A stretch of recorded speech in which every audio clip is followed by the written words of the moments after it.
Hey, what's going on, guys? My name is Psycho.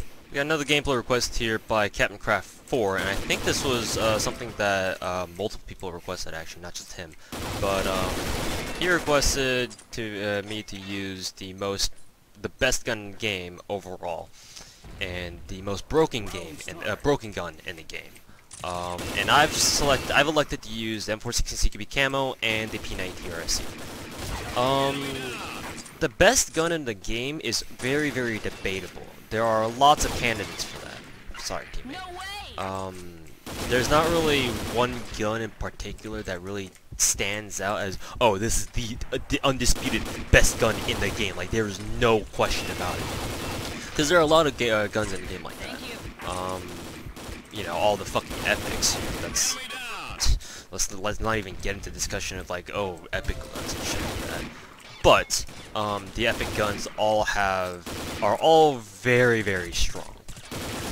You know, that's not even a question, or that's not even like a doubt. They're all really strong, much stronger than they probably should be.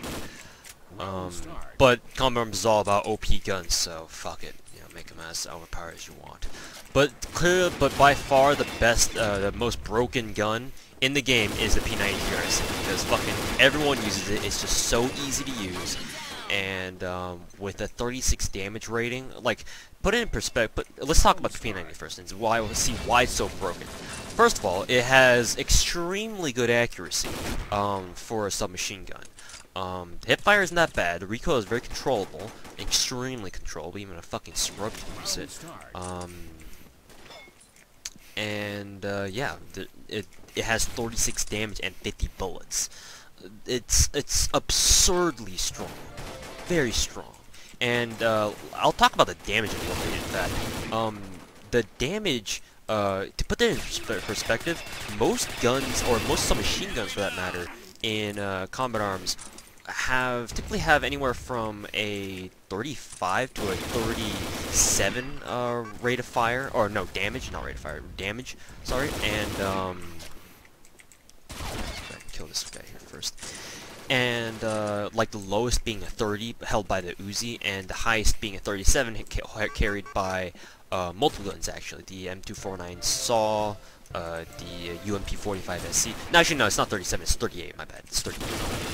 37 is what the UMP has, and a couple other submachine guns.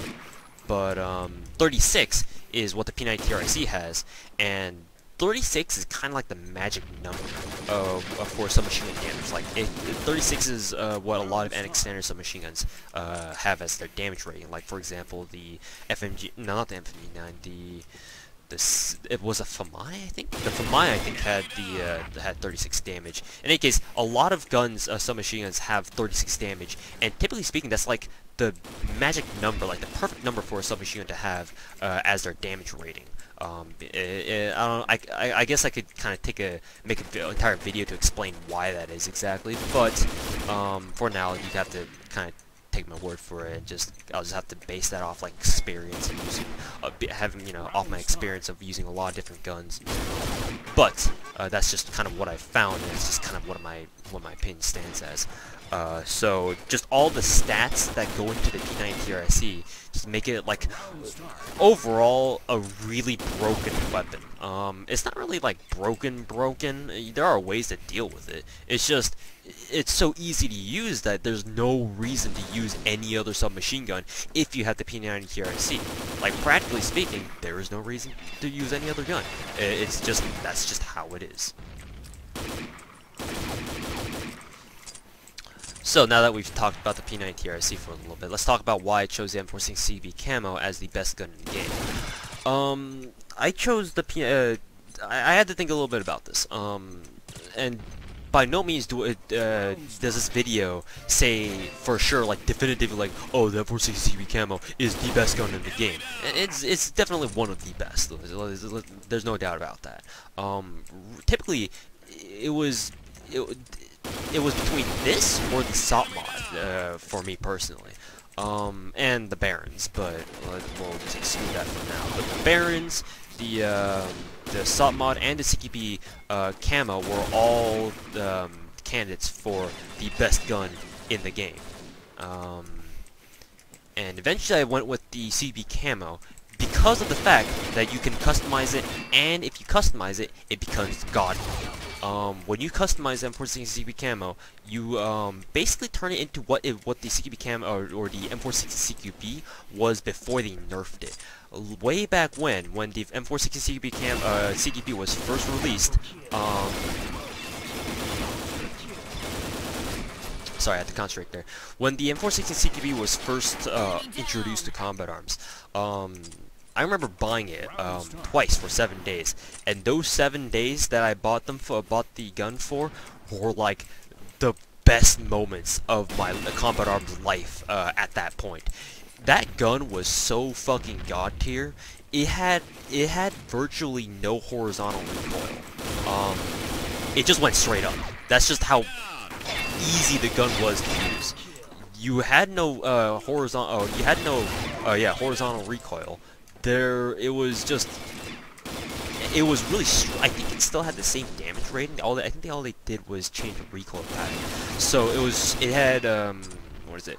39 damage, which was 1 point higher than the M4. So but it had 74 rate of fire, so that meant that it had a slightly higher time to kill than the M4, which the M4 was a pretty popular assault rifle back then too. Because it was just reliable. And then once the M416 CQB came out, then the M4 just kind of receded to like nothingness because, well, the M416 CQB is just so fucking good. Mainly, its perfect recoil was its main selling point. You know, it just had no recoil for sure. And its hipfire was just really easy to manage to use. It was definitely not like an AK or anything like that. It was just straight up a god gun. Then they nerfed it, so now you have something that kind of looks like that. The recoil pattern that you can see from the very top, where it actually does start shaking back and forth.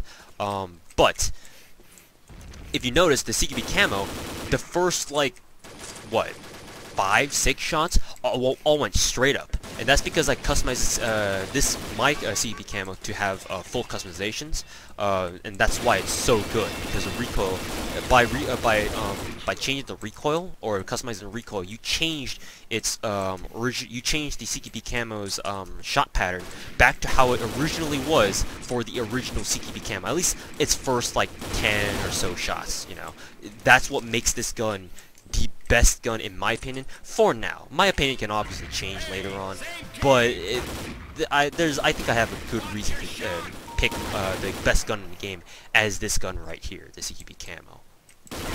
It's just really good.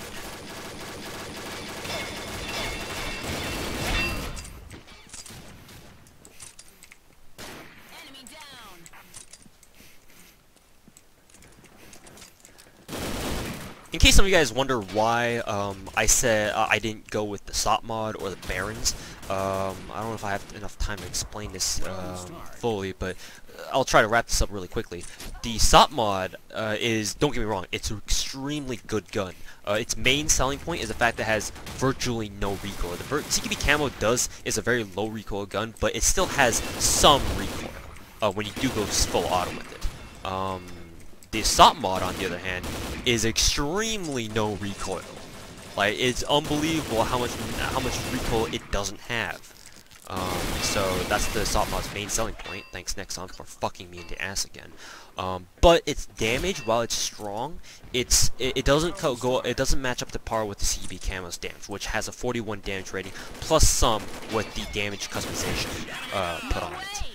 The Barons CQB Cam, the Barons, on the other hand, its main selling point is its damage and ammo. Unfortunately, the recoil, it's kind of like a trade-off. You know, it's like on the M416 CQB spectrum. You've got the CQB Camo in the middle, you got the SOP mod on the left, and this Barons on the very right, where you know you can kind of adjust and pick and choose which is your favorite. But I think the CQB Camo is kind of the best mixture of stats, and that's why I went with it. Plus, you can customize it. You can customize the SOP mod too, but the customizations are really a lot more apparent on the CQB Camo if you customize that. So, anyways, that's just kind of like my thought process of going into it. And as you can tell, the CQB Camo is really easy to use because I just went 44 and 13 with 4 assists without even fucking trying. And I was talking the entire video. So take this for what you will, put that into perspective, and As always, thank you guys for watching. Hope you guys have enjoyed, and we'll see you guys later.